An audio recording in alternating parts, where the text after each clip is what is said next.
Assalamualaikum warahmatullahi wabarakatuh. Sebelumnya perkenalkan, nama saya Devi Armila dengan NIM 0306192149. Baiklah, di sini saya akan menjelaskan tentang landasan sosiologis. Sosiologi merupakan kajian ilmu pengetahuan yang banyak memberikan kontribusi terhadap perkembangan ilmu, bimbingan, dan konseling. Banyaknya kontribusi ini telah menghasilkan sebuah konsep tentang sosiologis yang merupakan salah satu landasan yang mengangkat tegaknya keilmuan bimbingan dan konseling yang sama dengan kajian bimbingan dan konseling. Sosiologi ini juga merupakan salah satu cabang ilmu pengetahuan yang lahir dari filsafat. Konsep sosiologi merupakan cabang keilmuan sosial yang salah satu pengembangan keilmuannya menjadi pijakan bagi pelaksanaan layanan bimbingan dan konseling. Nah, pada sisi konseptual dan teoritis, saya melihat konseling lebih sebagai sebuah profesi sosial daripada psikologis, dan karenanya perlu didekati secara sosial dan sistematik secara psikologis. Adapun tujuan umum pengkajian sosiologis dalam pengembangan ilmu bimbingan dan konseling, yaitu sebagai berikut. 1. Memahami bahwa lingkungan fisik menentukan bila dan bagaimana manusia hidup. Kedua, memahami bagaimana manusia berusaha menyesuaikan, menggunakan, mengontrol tenaga dan sumber lingkungan. Ketiga, memahami bahwa perubahan merupakan kondisi masyarakat. Yang keempat, terlibat dalam kekuatan yang membawa perubahan dan juga masalah perubahan kebudayaan. Yang kelima, mengenal dan mengerti implikasi dari pengembangan saling ketergantungan manusia satu sama lain. Yang keenam, menghargai dan mengerti persamaan semua ras, agama, dan kebudayaan. Ketujuh, menghargai masalah-masalah rakyat, baik di Sumatera, Kalimantan, Sulawesi, Papua, dan lain sebagainya. Yang kedelapan, mengenal dan menghargai keluruhan individu sebagai terkecil dalam masyarakat. Yang kesembilan, mengerti dan menghargai warisan leluhur sebagai bangsa Indonesia. Adapun tujuan khusus kajian sosiologi dalam pengembangan keilmuan dan praktik bimbingan konseling, yaitu sebagai berikut. 1. Memperoleh pengetahuan. 2. Dilatih berpikir secara krisis. Yang ketiga, dilatih untuk belajar sendiri. Yang keempat, dilatih mempunyai kegemaran dan keterampilan tertentu. Dan yang kelima, ialah melatih klien untuk menghayati nilai-nilai hidup yang baik, ya, termaksud dalam etika, moral, kejujuran, dan lain sebagainya.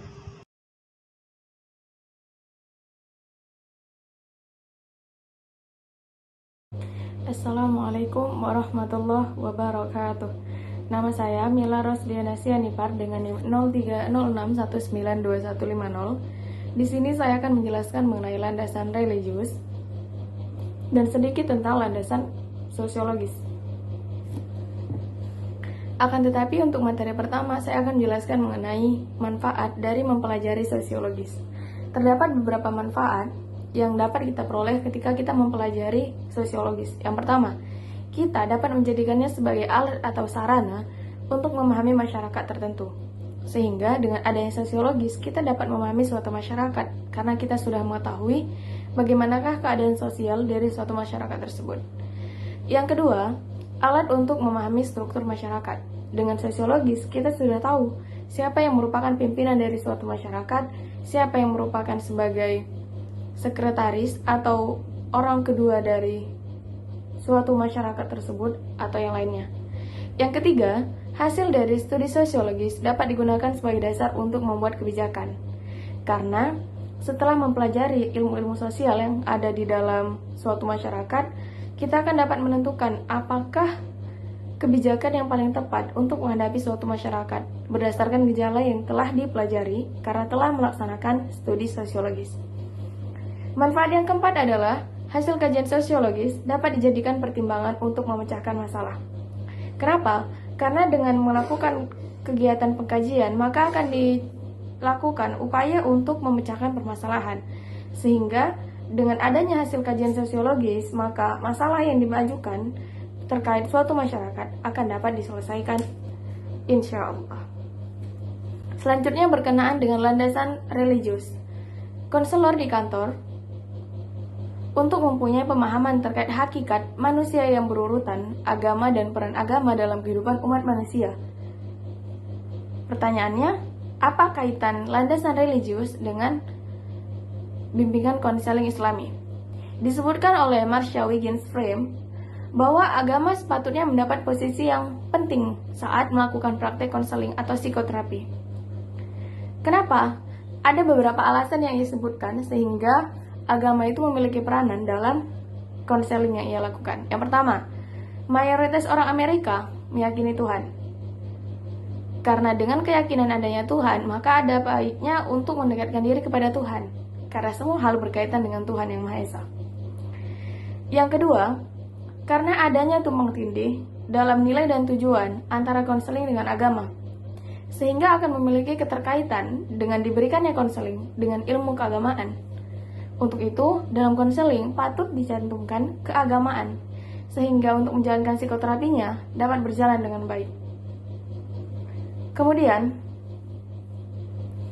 yang ketiga, banyak bukti empirik yang menunjukkan bahwa keyakinan beragama mempunyai kontribusi positif terhadap kesehatan mental.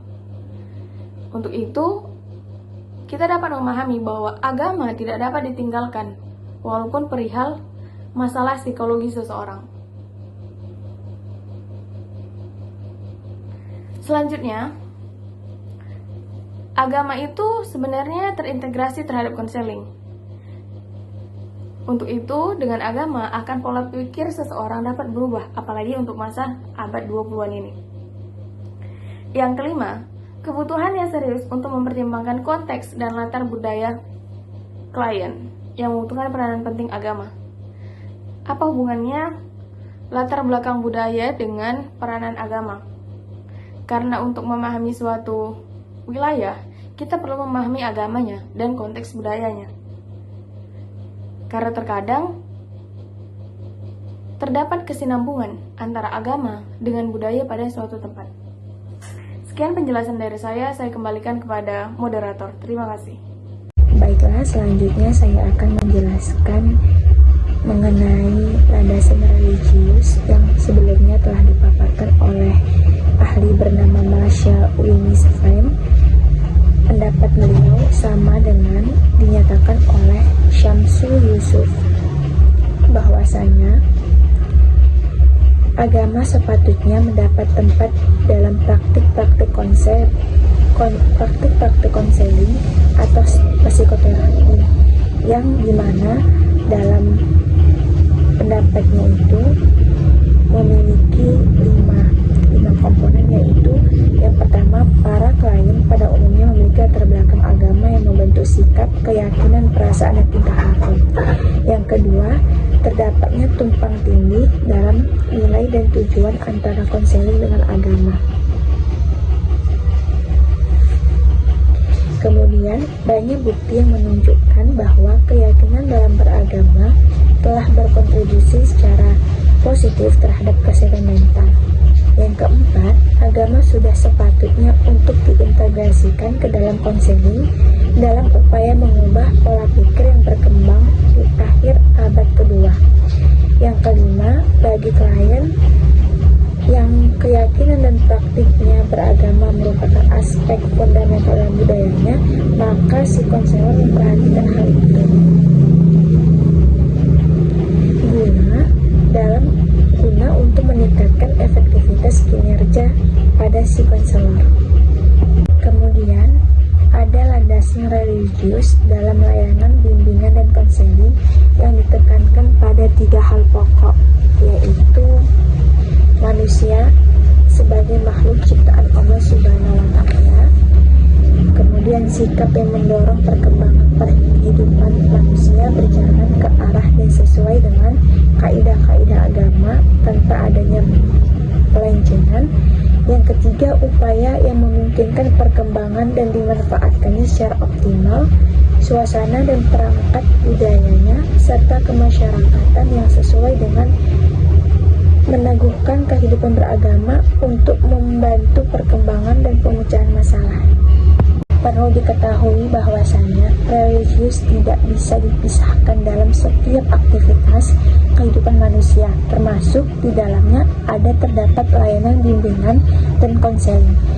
Maka dengannya, setiap aktivitas harus didasarkan kepada nilai-nilai religius, agar dalam tata pelaksanaannya tidak menyalahi aturan yang telah ditetapkan oleh Allah Subhanahu wa Ta'ala. Dalam hal ini, setiap apapun yang terjadi yang kita lakukan harus sesuai dengan Al-Quran dan As-Sunnah. Salah satu nilai religius yang menjadi bagian penting adalah komunikasi yang baik antara konselor dengan klien. Ketika melakukan proses konseling, hendaknya si konselor melakukan komunikasi yang baik. Tanpa ada komunikasi yang baik, niscaya pesan yang diinginkan sulit menimbulkan efek yang positif terhadap klien. Assalamualaikum warahmatullahi wabarakatuh. Perkenalkan, nama saya Nadia Rizma dengan NIM 0306 2151. Dalam Al-Quran terdapat beberapa istilah tentang pola-pola komunikasi yang dipraktikkan dalam layanan bimbingan dan konseling. Di antaranya, 1. Qaulan ma'ruf. Dalam Quran Surah Al-Baqarah ayat 263, Quran Surah An-Nisa ayat 8, dan Quran Surah Al-Ahzab ayat 32. Maksudnya, perkataan yang baik, bahasa yang sesuai dengan tradisi, bahasa yang pantas atau cocok untuk tingkat usianya, bahasa yang dapat diterima akal untuk tingkat usia. Yang kedua yaitu qaulan kariman.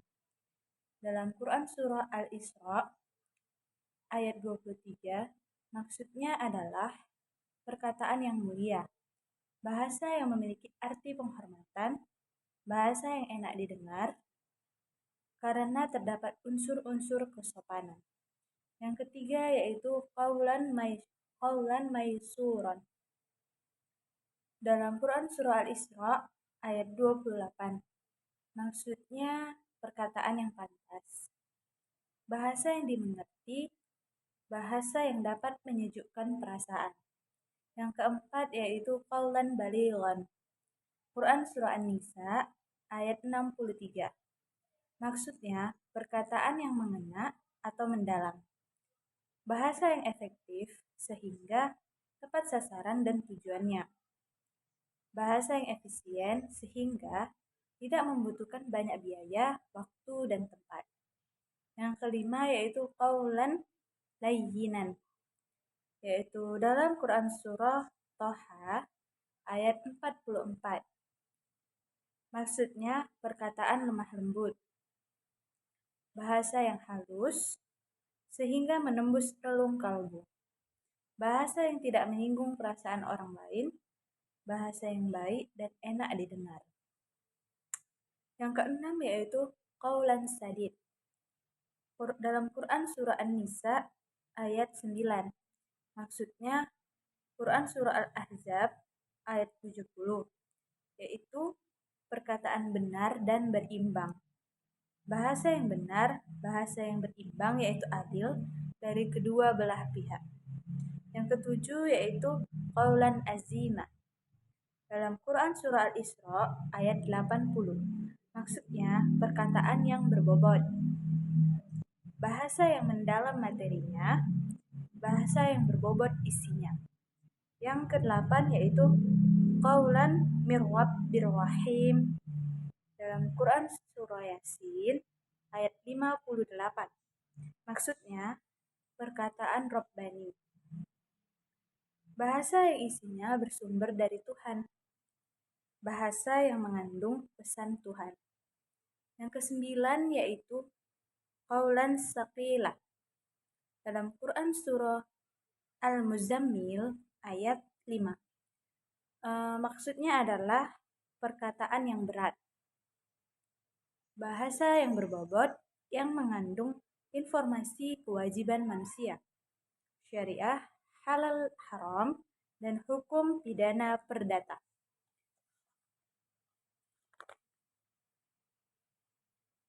Berdasarkan berbagai ungkapan dan materi yang telah dijelaskan di atas, maka dapat diambil sebuah kesimpulan bahwasannya nilai-nilai religius sangat syarat digunakan dan merupakan kajian yang banyak dipakai dalam praktik bimbingan dan konseling.